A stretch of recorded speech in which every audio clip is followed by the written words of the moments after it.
শালবন বিহার বা শালবন বৌদ্ধবিহার বাংলাদেশের প্রাচীন সভ্যতার নিদর্শনগুলোর মধ্যে অন্যতম। কুমিল্লা জেলার কোটবাড়ি বাড়ের কাছে লালমাই পাহাড়ের মাঝামাঝি এলাকায় এই বিহারটির অবস্থান। বিহারটির আশেপাশে একসময় শাল গজারির ঘন বন ছিল বলে এই বিহারটির নামকরণ হয়েছে শালবন বিহার।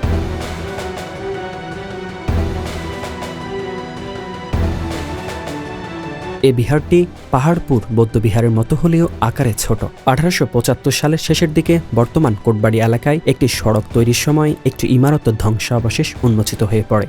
সে সময় আবিষ্কৃত ধ্বংসাবশেষকে একটি দুর্গ বলে অনুমান করা হয়েছিল।